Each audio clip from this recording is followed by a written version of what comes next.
Hey Planeswalkers, this is Eric from Bane Alley Magic, and it's time for another weekly video. This time we're doing a deck tech on two partner commanders, which are Ikra Shidiqi, the Usurper, and Thrasios, Triton Hero, two very powerful creatures that synergize well for my strategy, which I like to call spooky monsters. Oh, looks like I'm getting a phone call. Sorry guys, I better take this one. Looks like it's Salty Joe. Let's see what he wants. Hello? Hi, this is Salty. Hey, what's up, Salty? Hope you're not still salty about the last game. You scum. Ad nauseum should be banned. Maybe so. What's up, man? Listen, Eric, I'm calling to tell you about a creature so menacing, he's straight out of your worst nightmares. You really need to know. You gotta watch out, because I heard he's in your area. Huh. Well, what's he look like? He's got 8 arms, 1 eye, and when he emerges from the darkest depths of the deep, he sends the tides to tap you down, so there's nothing you can do but watch while he swallows you whole. Sounds pretty nasty. True. Please be careful, Eric. Yeah, you too, man. Look, I've got to go take care of some slivers that are infesting my garage. You take care of yourself, Eric. Alright, talk to you later. Bye now. Bye. Wow. Well, I hope we don't run into that freak. But if we do, at least now we'll be ready. Anyway, let's get on to the deck tech for Thrasios and Ikra Shidiqi. Alright, here we go. On with the spooky monsters deck tech. Starting with the commanders. Thrasios, Triton Hero. So, for just 1 green and 1 blue, you get a 1/3 legendary Merfolk Wizard, which says if you pay 4 mana, you scry 1, then reveal the top card of your library. If it's a land, put it onto the battlefield tapped, otherwise draw a card. And this has partner, which means you can have 2 commanders if both have partner. Now, what's really great is you can stack this ability. So as much mana as you got, you can look for answers with Thrasios. You know, pretty much no matter what you're looking for, it gets you a land, or if, you know, you're not looking for a land, it gets you another card, and you get to scry first, which, you know, very much increases your chances of getting what you want. Yesterday I played this deck, and I ended up using this ability like 4 times in a turn just to look for the card I wanted, which, as you can imagine, is pretty useful. So, continuing on,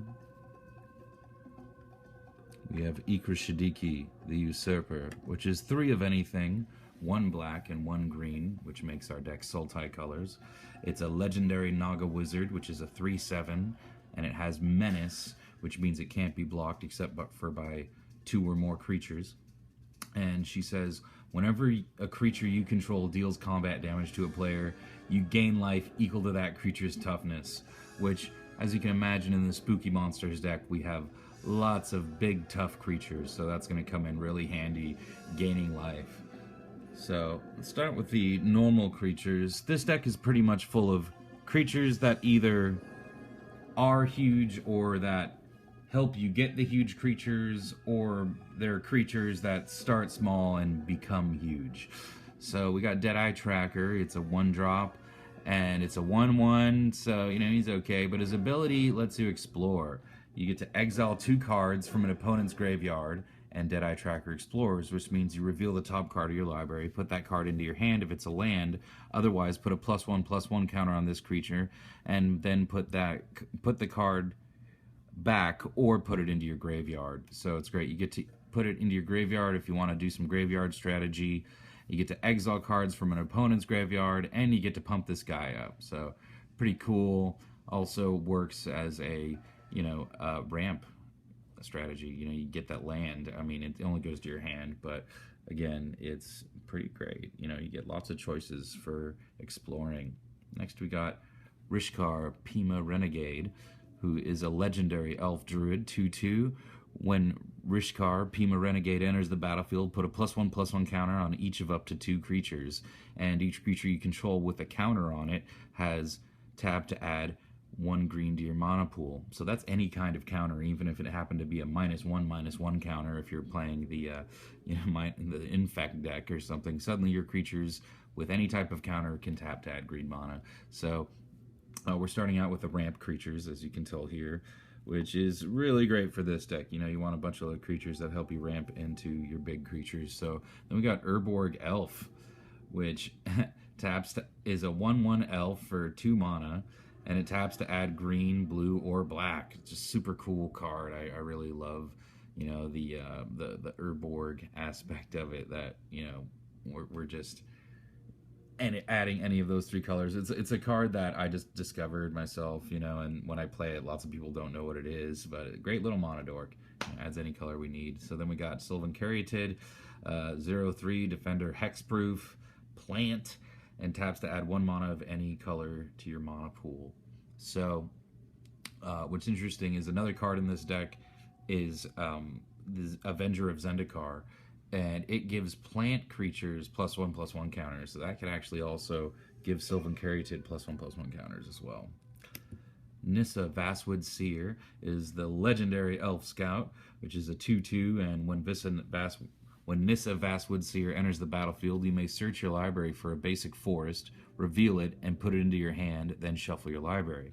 Whenever a land enters the battlefield under your control, if you control 7 or more lands, you exile Nissa, and then return it to the battlefield transformed under her owner's control. So she transforms into Nissa Sage Animist, a Planeswalker, enters with 3 loyalty counters, and you can +1 to reveal the top card of your library. If it's a land card, put it on the battlefield, otherwise put it into your hand.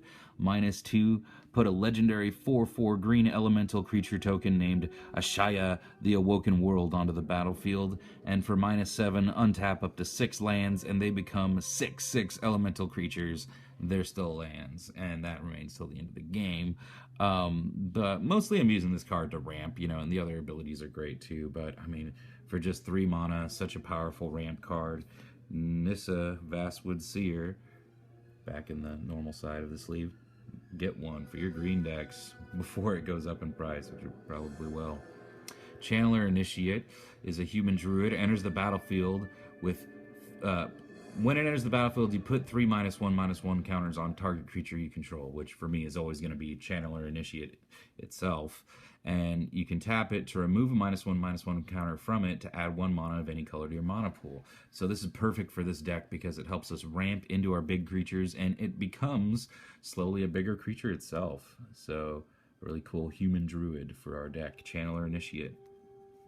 Here's a card that almost every blue deck should be running, Thassa, God of the Sea. So we're getting into the card advantage creatures now, creatures that either draw us cards or just help us out, having an advantage of cards over our opponents. So it's a 5/5 indestructible creature, god, and as long as your devotion to blue is less than 5, Thassa isn't a creature.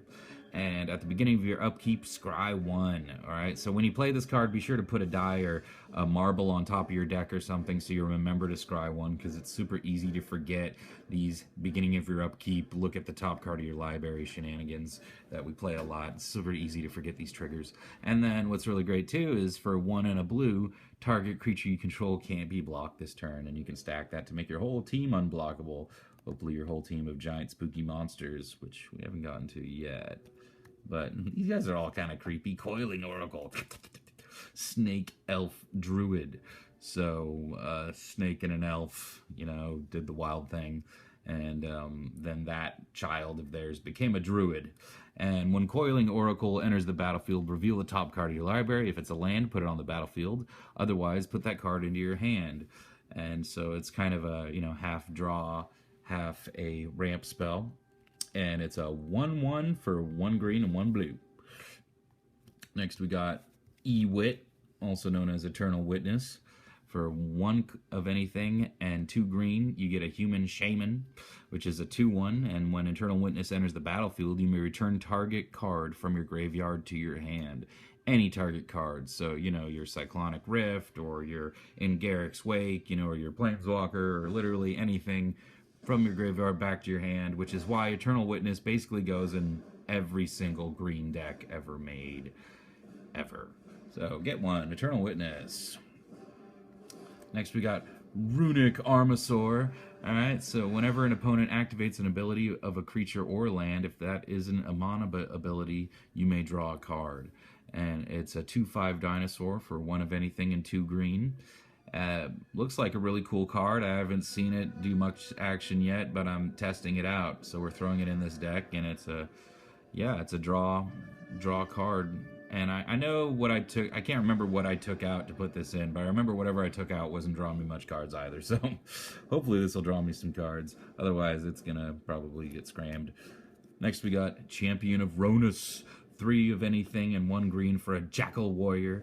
And it's a 3/3, which you can exert as it attacks. If you do, you may put a creature card from your hand onto the battlefield, which, again, we haven't got to our really spooky monsters yet, but if that's one of your spooky monsters, this is a fabulous card. Perfect addition for the spooky monsters deck. It's getting a little scarier as we go here. Ooh. This guy's a Naga. They're creepy, just looking creepy. Vizier of the Menagerie.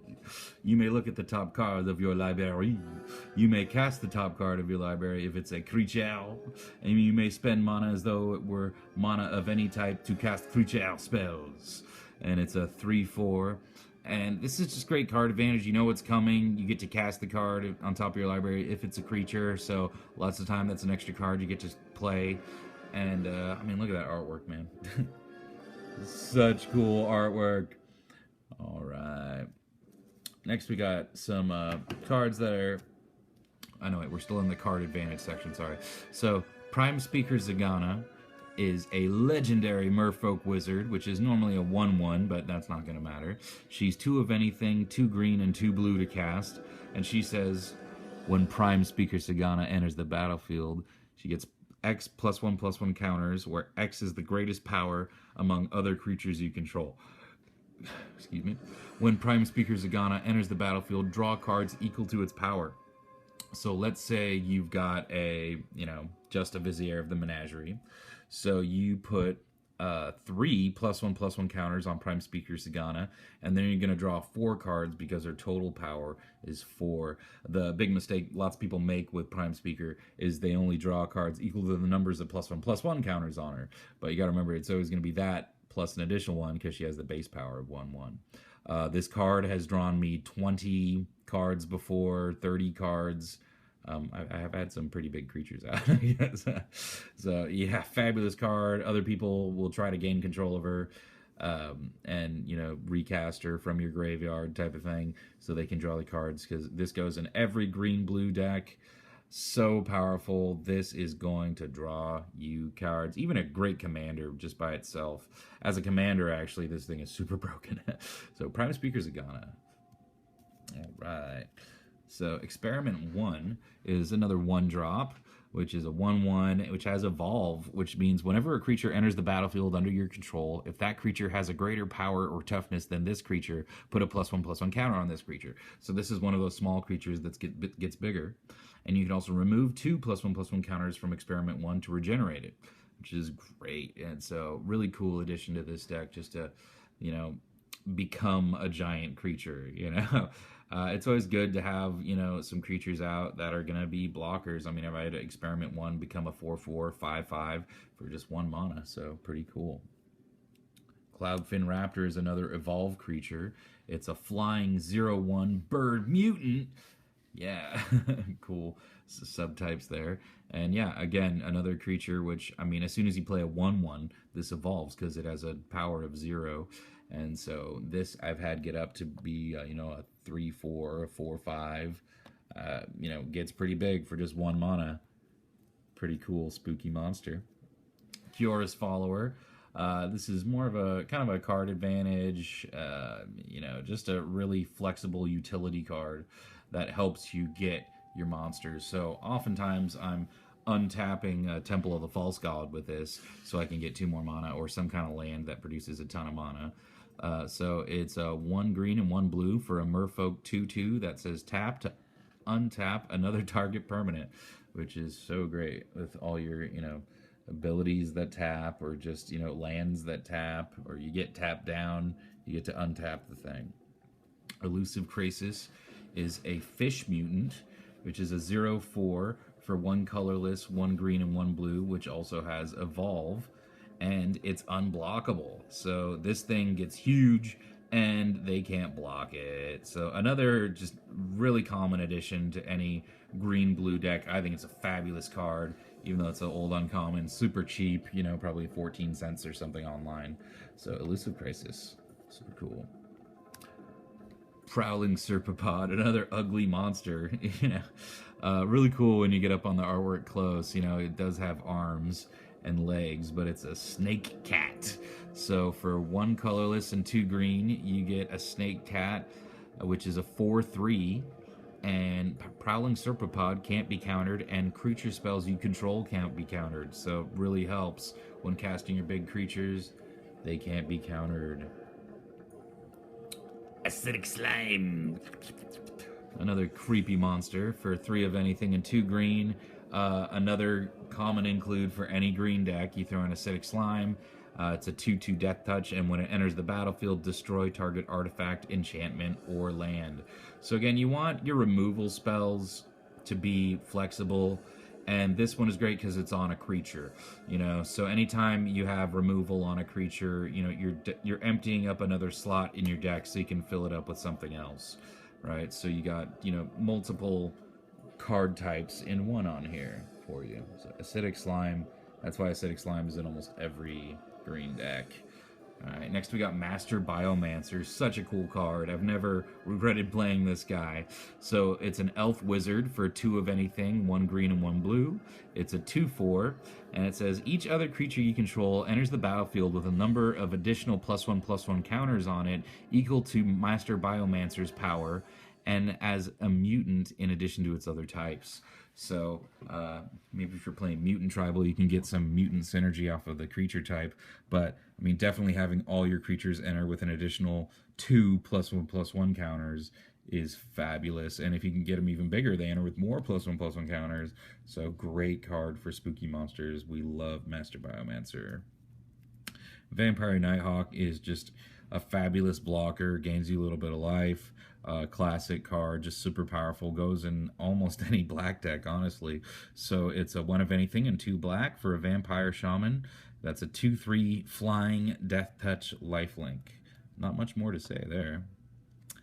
And now we get into the terrifying realm of the real big spooky monsters, going from, you know, going slowly up to the largest and spookiest of all. So this is a new card, Goreclaw, Terror of Kalsisma, which is 3 of anything and a green for a legendary creature bear, which is a 4/3. And Goreclaw reads, creature spells you cast with power 4 or greater cost 2 less to cast. So this is going to help us cast our other spooky monsters. And whenever Goreclaw attacks, each creature you control with power 4 or greater gets +1/+1 and gains trample. So it makes our spooky monsters even spookier. And, you know, you don't want to know how she got that name. Okay. Watch out, kids. We're getting scary. Nezahal, Primal Tide. Don't go swimming, because it's a 7/7 for 5 of anything and 2 blue, a legendary elder dinosaur, which goes in almost any blue deck, because it can't be countered, it gives you no maximum hand size, and whenever an opponent casts a non-creature spell, you draw a card, no matter what. They can't even counter that. I mean, you know, they could with a certain spell, but normally there's nothing they can do about it. You know, it's not like Rhystic Study. This time, you draw a card. And at any time, you can discard 3 cards to exile Nezahal, return it to the battlefield tapped under its owner's control at the beginning of the next end step. So this is great for blocking bigger creatures. This is great for board wipes. This is great for single target removal. I mean, this is great for enter the battlefield effects. Nezahal, Primal Tide, super powerful elder dinosaur. The only blue dinosaur. Must be so lonely. Simic Sky Swallower. This is one your opponents love to hate.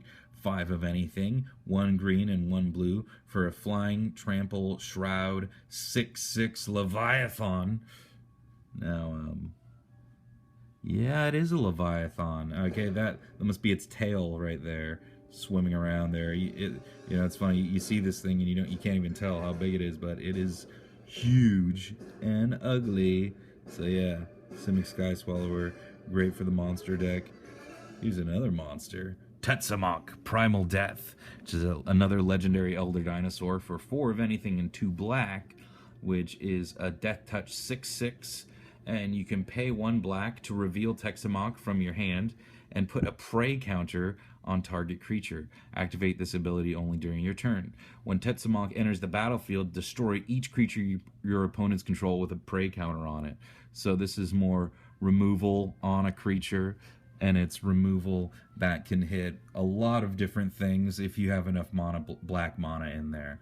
And it's a pretty big 6/6 Death Touch. Lots of times people say that having Death Touch on a 6/6 creature is superfluous, but I argue in Commander that is not true, because you get lots of huge creatures out in Commander, and having Death Touch on literally anything is relevant, I feel like, in Commander. So don't underestimate your Death Touch ability, even when it's on a 6/6 creature.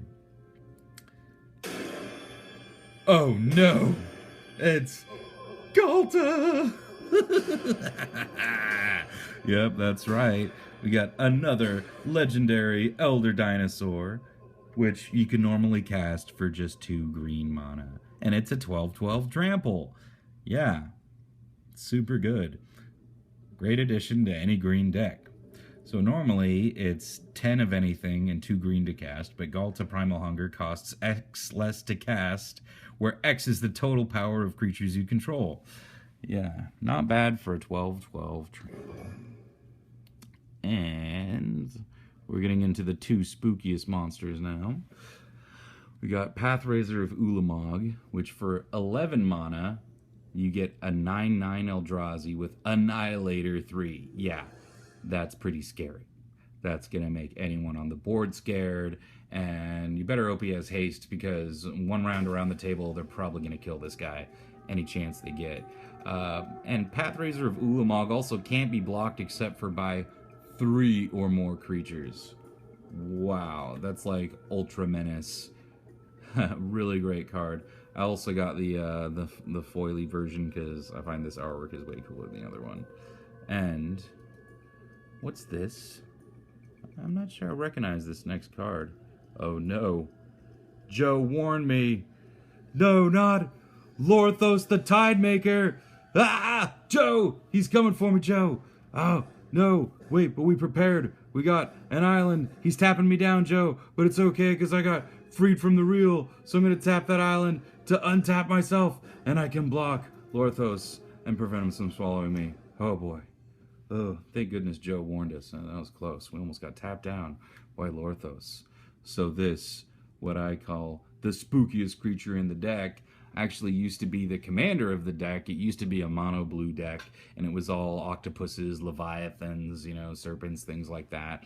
But, you know, being mono blue, if you're, you know, it's really hard to be mono colors in Commander, but especially mono blue, you know, you really need to have Karn Liberated and Ugin the Spirit Dragon if you're going to play mono blue, because those are the ways that you get to remove creatures and exile creatures and get a lot of advantage. So, you know, playing mono blue, you're going to be spending quite a bit of money, or else you can get easily overrun by creatures. So I decided to just, you know, instead of buying a Karn Liberated and another Karn Liberated and an Ugin Spirit Dragon, I went to go 3 colors, and Lorthos just went in the main board. So Lorthos the Tidemaker is 5 of anything and 3 blue to cast for a legendary octopus 8/8 with 1 eye. And it says, whenever Lorthos the Tidemaker attacks, you may pay 8 mana. If you do, tap up to 8 target permanents, and those permanents don't untap during their controller's next untap step. So, wow, this will tap down lands, it'll tap down blockers, it'll tap down anything. 8 permanents for 8 mana. This guy ends games a lot of the time, for sure.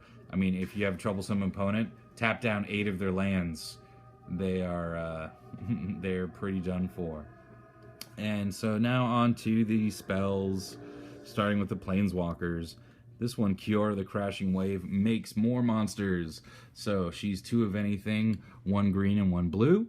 And it enters with 2 +1/+1 counters. I'm sorry, 2 loyalty counters. And you can +1 her And if you do until the end of the turn, prevent all damage that would be dealt to and by target permanent and opponent controls. So she protects herself a little bit there with her first ability.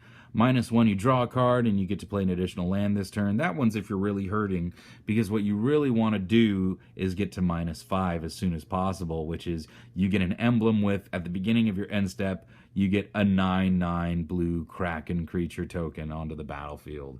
I mean, that is so fabulous. Every single turn, you get a 9/9 Kraken. And I don't have the token handy. I do have the token, and it's really cool looking, the 9/9 Kraken. Next, we got Garruk, Apex Predator. Our next Planeswalker is 5 of anything, 1 black and 1 green to cast, and it enters with 5 loyalty counters, which means you can do any of the first 3 abilities right away. So for +1, you get to destroy another target Planeswalker. For also +1, you can put a 3/3 black beast creature token onto the battlefield with Death Touch. For -3, you can destroy any target creature and gain life equal to its toughness. And for -8, you target opponent gets an emblem with whenever a creature attacks you, it gets +5/+5 and gains trample till the end of the turn. I've never seen anyone get that token yet, but I feel really bad for whoever does. All right, and after Garruk, we're going to have In Garruk's Wake. Getting into the removal spells, this is probably the most powerful removal spell in the game, which is why it's 9 mana to cast. And so 7 of anything and 2 black, and it says destroy all creatures you don't control and all planeswalkers you don't control. This does hit planeswalkers a lot, and it's a sorcery speed, but as most board wipes are, super powerful, great for any black deck. Any black deck, you want this card in Garruk's Wake. Broken removal. Song of the Dryads is 2 of anything and 1 green for an enchantment. It says enchanted permanent. Enchanted permanent is a forest land and is colorless. So this turns their commander into a land, which means when somebody board wipes, their commander sticks around as a land, and all it can do is be a land. And if they have something that says sacrifice a creature, they can't do it because their commander is now a land. It's not a creature they can sacrifice. All they can do is try to get rid of Song of the Dryads, really, or maybe destroy target land. Oblivion Strike is 3 of anything and 1 black for a sorcery. It says exile target creature. And it happens to be devoid too, which means this card technically has no color. But as far as commander is concerned, its color identity is black. So exile target creature, just a great thing to have on a black card. Though, you know, Vraska's Contempt is probably better. I'd like to get another copy of that. Putrefy, classic Golgari removal, says 1 of anything, 1 black and 1 green, gets you an instant speed spell, which says destroy target artifact or creature, and it can't be regenerated. Lots of printings of Putrefy. Really great to have an instant speed removal spell. Next we got Sultai Charm, which we're normally using for its second choice. It's 1 black, 1 green, and 1 blue. Choose 1. Destroy target monocolored creature, destroy target artifact or enchantment. And the last one is draw 2 cards, then discard a card. Instant speed charm. And usually, again, I'm using the second one, destroy target artifact or enchantment. But I'm sure, you know, there will be times where I'll be using the other abilities as well. Imprison in the Moon. Evil card. Just like Song of the Dryads, 2 of anything and 1 blue. Enchant creature, land, or planeswalker. So this isn't just enchant permanent like Song of the Dryads is. But this one says enchanted permanent is a colorless land with add 1 colorless to your mana pool and loses all other types and abilities.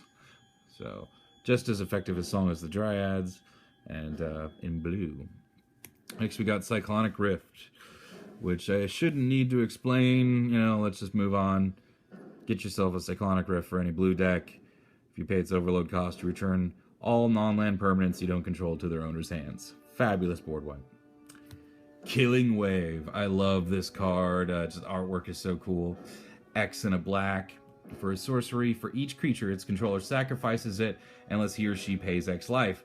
And with Ikra Shidiqi, we often have tons of life to spare, so we can lots of times save our own creatures while everyone else doesn't want to pay the life to save their creatures. So oftentimes a one-sided board wipe. Killing Wave.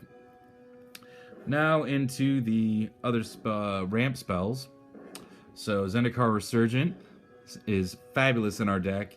It's 5 of anything and 2 green. It says whenever you tap a land for mana, add 1 mana to your mana pool of any type that land produced. So it has to be the same type that you chose the land to produce. So if it's a land that makes green or red, you can't have it make both green and red. It has to be either green green or red red. But that's still great in this deck because you want to be able to cast those giant spooky monsters, and they're oftentimes a lot to cast. And whenever you cast a creature spell, draw a card. This is always drawing you cards and casting you big creatures. Such a great enchantment for any deck based on giant creatures. Zendikar Resurgent. Growing Rights of Itlamok is 2 of anything and a green for a legendary enchantment. When Growing Rights of Itlamok enters the battlefield, look at the top 4 cards of your library. You may reveal a creature card from among them and put it into your hand. Put the rest on the bottom of your library in any order. At the beginning of your end step, if you control 4 or more creatures, you transform Growing Rights of Itlamok into Itlamok, Cradle of the Sun, which is a Gaia's Cradle, but it's even better than Gaia's Cradle because Gaia's Cradle only taps to add green to your mana pool for each creature you control. But this also works if you happen to have no creatures, it'll still add 1 green to your mana pool. So Itlamok, Cradle of the Sun, fabulous addition. Just like Rhystic Study, which is 2 of anything and 1 blue for an enchantment that says whenever an opponent plays a spell, you may draw a card unless that player pays 1, which they sometimes do. Villainous Wealth. Just the classic Sultai card. X and 1 of each Sultai, 1 black, 1 green, 1 blue. For a sorcery that says target opponent exiles the top X cards of his or her library. You may cast any number of non-land cards with converted mana cost X or less from among them without paying their mana cost. So, I mean, if you cast this for 13, you're pretty much casting every spell revealed. Often this gets cast for huge numbers and you get to cast like their whole deck practically. Okay, so Quicksilver Amulet is an artifact for 4 of anything to cast. And when you play it, you can pay 4 of anything and tap it to put a creature card from your hand onto the battlefield.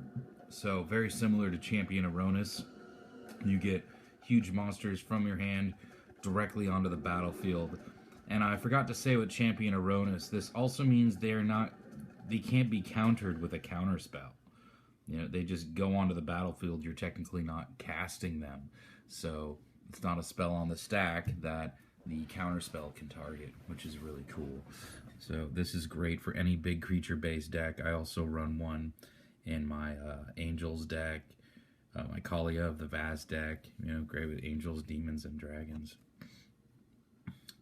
Mystic Remora, kind of like another Rhystic Study, for 1 blue and a cumulative upkeep of 1, which means after you play this, your next upkeep, you got to pay 1. On the upkeep after that, you got to pay 2. And the upkeep after that, you got to be 3. And if you don't pay the cumulative upkeep, you got to sacrifice it. Whenever target opponent successfully casts a non-creature spell, you may draw a card. That player may pay 4 mana to counter this effect. Now, the what they call the Oracle text, or in other words, the updated text, says whenever any opponent casts a non-creature spell. And they almost never pay 4 mana. I mean, who's going to pay 4 mana so that you don't draw a card? It's pretty rare. This card is almost better than Rhystic Study for that reason. But I'd say they're basically the same. Next, we got some ramp spells. So, Kadama's Reach. 2 of anything and 1 green to search your library for 2 basic land cards. Reveal those cards, put 1 into play tapped and the other into your hand, then shuffle your library. So this is straight up ramp, which traditionally means you get a land and you get to put it on the battlefield, not just into your hand. This does both a land on the battlefield and 1 to your hand. Next we got, ramp got kind of mixed in with the card advantage here, I guess. So next we got Mind's Dilation, which is whenever an opponent casts his or her first spell each turn, that player exiles the top card of his or her library. If it's a non-land card, you get to cast it without paying its mana cost. This is an enchantment for 5 anything and 2 blue, and super powerful. I mean, this is netting you up to 3 spells a turn, and you don't even have to pay the mana cost for them, so super cool. All right, next is another enchantment, 2 of anything and 1 blue for Monastery Siege. And when it enters the battlefield, you choose cons or dragons. If you chose cons at the beginning of your draw step, draw an additional card, then discard a card. If you chose dragons, then spells your opponents cast that target you or permanent you control cost 2 more to cast. So you're always going to be choosing cons here to be drawing extra cards. Come on. Phyrexian Arena, I mentioned this before, I'll mention it again, goes in any black deck. 1 of anything and 2 black. At the beginning of your upkeep, you draw a card and lose 1 life. So you're drawing an extra card every single turn. If you get this out early, you are way ahead of the game. Wretched Confluence is an instant for 3 of anything and 2 black. Choose 3. You may choose the same mode more than once. Target player draws a card and loses 1 life. Target creature gets -2/-2 to the end of the turn, and return target creature card from your graveyard to your hand. I'm usually using the first mode of these, sometimes the last mode, and then, the second mode least of all, but, I still use them all. Sometimes I, just do the second mode 3 times to give something -6/-6. Sure, it's a great spell. Alright, so getting into the more ramp spells, Urban Evolution, which is 3 of anything, 1 green and 1 blue. You get to draw 3 cards, and you may play an additional land on this turn. And this sorcery is fabulous in any green-blue deck. It's both a ramp and a draw spell. The Urban Evolution. Next is Cultivate, which, just like Kodama's Reach, lets you search for 2 basic lands, reveal them, put 1 onto the battlefield tapped, and the other into your hand, and shuffle your library. So, basically, exactly like Kodama's Reach. Sword of the Animist is 2 of anything to get an equipment. It gives equipped creature +1/+1, and whenever the creature attacks, you get to search your library for a basic land card, put on the battlefield tapped, and then shuffle your library. I'm thinking about it right now. I might actually take this out for another green ramp spell, just because, we're in green, so what do we really need rampy artifacts for? I don't know, but, sure, this does actually get you that card on the battlefield, so that's really good. So, I don't know, I might keep this one in here. Next we got good old Soul Ring. And then we got Crawl Space. So now for just some other utility spells. Crawl Space is 3 of anything for an artifact, which says no more than 2 creatures can attack you each combat. Really helpful when you're battling those token decks or just anything that's going wide, especially since we're going tall here. And I love the flavor text. It says, Lord Rondor arrived for battle with 60 war elephants, 10 catapults, and 200 of his finest archers. Then he saw the battlefield. Birthing Pod is 3 of anything and 1 green Phyrexian mana. A green Phyrexian can be paid with either a green mana or with 2 life. And with this artifact, you can pay 1 of anything and 1 green Phyrexian and tap it to sacrifice a creature.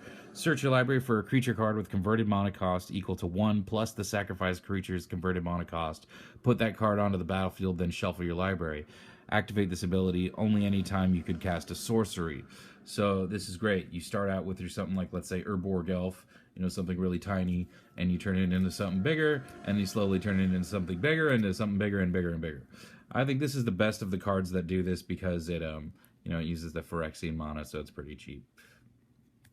Next, for a couple counter spells, Mana Drain.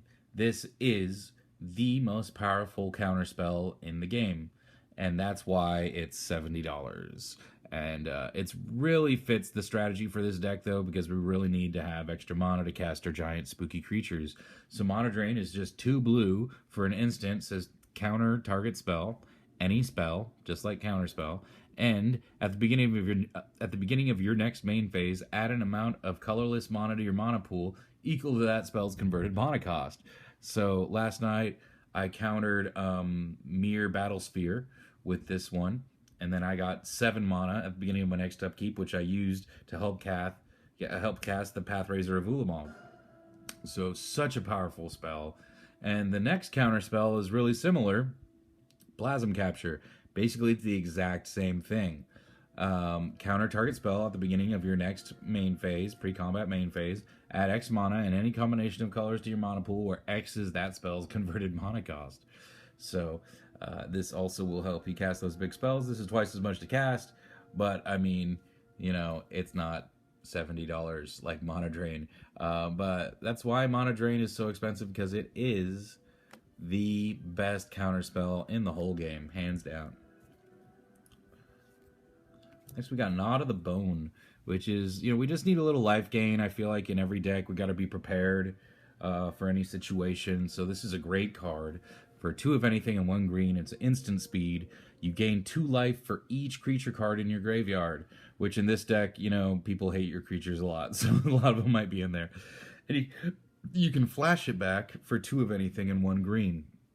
So this can gain you twice as much of that life. Such a great card. Gnawed of the Bone. Then we got Lightning Greaves to protect our commanders, to protect our giant creatures and give them haste. So 2 of anything for an equipment, and it's equip 0. Equipped creature has haste and shroud. And then we got Whip of Erebos, which is a legendary enchantment artifact. 2 of anything and 2 black. Creatures you control have lifelink, and then you can pay 2 of anything and 2 black and tap it to return target creature from your graveyard to the battlefield. It gains haste. Exile it at the beginning of the next end step. If it would leave the battlefield, exile it instead of putting it anywhere else. Activate this ability only anytime you can cast a sorcery. So this really fits well with the Ikra Shidiqi life gain strategy. We're gaining life equal to the size of their butts, and we're gaining life equal to the size of their power. So also gets us our giant spooky monsters back onto the battlefield to do their crazy nonsense. So really cool spell, Whip of Erebos. The only problem I'd say is it's both an enchantment and an artifact, so it's that much more susceptible to removal, but still really good. Nim Death Mantle. I've mentioned this card before. It's 2 of anything to cast for an artifact equipment. Equipped creature gets +2/+2, has Intimidate, and is a black zombie. And it has equip 4, but you normally use its next ability, which is whenever a non-token creature is put into your graveyard from the battlefield, you may pay 4. If you do, return that card to the battlefield and attach Nim Death Mantle to it. What's really interesting is last night, someone had taken control of one of my creatures. They took control of Goreclaw, I'm pretty sure. And so they had my 6/5 creature, and they were going to attack me with it. I blocked with a 6/6, and I was able to use Nim Death Mantle to bring both the creatures back under my control, because this says when a creature... Not when a creature you control dies. It says whenever a creature is put into your graveyard. So even if you don't control that creature, when it dies, if you own it, it still goes to your graveyard. And you can use Nim Death Mantle to bring it back under your control. So that's super cool. And it's also important to say you can stack the ability to pay 4 so that you can do it again and again. You can basically save your entire board if you have enough mana. So Nim Death Mantle, super cool. And now we get into the lands, which are honestly not much to say about them. So I'm just gonna go ahead and skip ahead and count them. I got 1, 2, 3, 4, 5, 6, 7, 8, 9, 10, 11, 12, 13, 14, 15, 16, 17, 18, 19, 20, 5, 6, 7, 8, 9, 30, 31, 32, 34, 35, 36, 37. So I got 37 lands. And we got Simic Guildgate, enters tapped. Homeward Path gets you your control of your creatures again. Tap to add colors, or each player gains control of all creatures he or she owns. Temple of the False Gods, it doesn't work unless you have 5 or more lands, but if you have 5 or more lands, adds 2 mana to your mana pool. Should pretty much go in every single commander deck ever. I've never regretted having a Temple of the False Gods out. Yeah, I got a swamp. Got a forest. I got lots of islands. I got Dimir Aqueducts, bounce lands, if you play them. Remember to tap the land for mana before you return it to your hand, and make sure that it re-enters untapped. More islands. Cycle lands. Be sure to play the cycle lands. So I pay the mana to discard the card and draw a card. So that's really great when you're mana flooded. You got way too much mana. You cycle the land away and you get another card instead. I do cycling all the time. These are great little budget cards. They enter tap, but you gain a life. Get a little advantage off of it. I don't think there's anything else here worth mentioning. I do have a Reliquary Tower, which says, you have no maximum hand size. Super helpful against those, blue Praetors and all. Mortuary Mire is a land that gets me a creature from my graveyard back onto my library. But, that's pretty rarely happened, actually.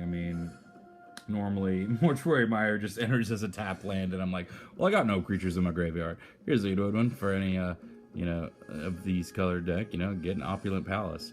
So anyway, 37 lands in total, and that's pretty much the deck for Thrasios and Ikra Shidiqi. So let me know what you think. Please like and subscribe and put some comments in the comment section. And until next time, take care and take it easy.